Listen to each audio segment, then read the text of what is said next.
Hello, digital photo students. I'm here to give you some tips and techniques on working with your Ansel and My Neighborhood photos. Right here, you've got one of the photos that I took for this project. I snapped quite a few of them, and really, it's good to kind of curate them and check them out after you snap them to see which ones are going to work out the best. Some of the things that I liked about this photo is that I got down low on the ground, so you can see that the concrete and the stream of water running to the gutter here really starts up close, and then you can see some lines kind of leading off into the distance. We have a lot of details here, from the cracks in the sidewalk to the wood in the fence, things that I think I can accentuate a little bit in the photo. Okay, so I'm going to start off by using the adjustment layer black and white. So I'm going to convert that into black and white. And one of the things I want you to be aware of that you can do, you can adjust different levels to enhance or darken different elements of the frame to make them more black or brighter, more white. Okay, so I'm going to dial a few of these down a little bit, see if I can't get a little bit more richness out of the blacks in this. Okay, I'm going to close that down. I'm going to also go ahead and I'm going to add an adjustment layer for contrast, brightness and contrast here. Okay, this one I think is a little washed out, so I'm going to darken it a little bit there. Great. The overall, and then let's see what happens if I increase the contrast of this, and this is going to make it just a little bit sharper.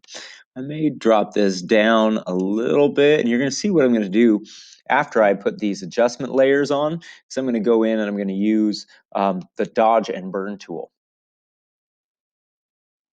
So I'm going to use the burn tool here, okay, because what I'd like to do is I'd like to make this portion of the frame a little bit darker, okay, because I think right now it stands out a little bit too much. I really consider this area right through here the focal point of my picture, and right now this left edge is a little bit bright.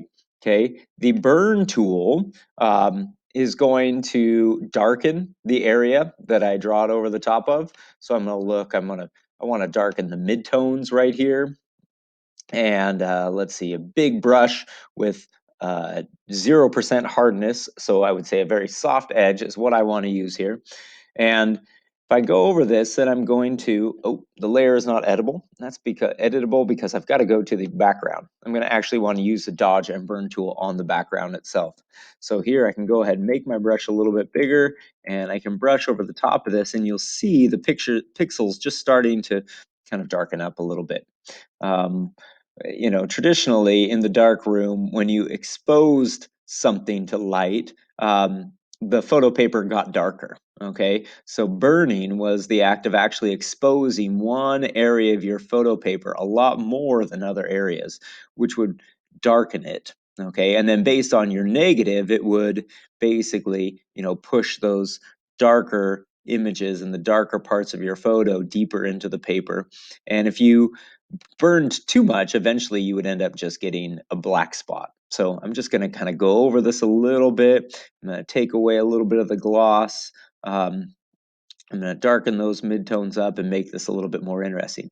I can also take this and kind of go over my sky a little bit. I don't know if there are any pixels in there to actually be darkened. I can actually go to this truck a little bit here and I'll darken this up. Okay, just so I can maybe de-emphasize it. Now, with all that darkened, I want to kind of emphasize some of this other aspect over here. So what I'm going to do is I'm going to go in, I'm going to use the dodge tool. And in the world of darkroom photography, dodging meant keeping light from hitting your photo paper. Okay, so when I use the dodge tool, what I'm going to do is I'm going to lighten it up. And I think I want to lighten up the highlights here. And I'm going to kind of go over the top of that. And I'm just going to brighten this up. And this is just going to add a little bit more detail in here. Okay, I'm going to go ahead and make this brush a little bit smaller. Let's go ahead and get some of the detail out of these rocks a little bit.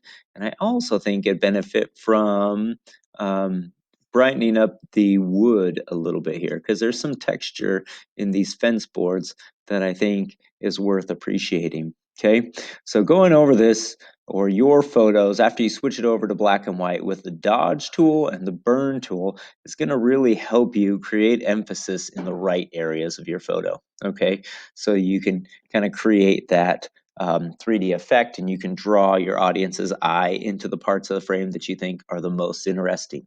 Finally, I'm going to go over this with my Sharpen tool, because one of the things that an Ansel Adams photo was known for is having really sharp focus. Okay, he wants a broad tonal range, which we did by making this black and white, and then bumping up the brightness and the contrast a little bit.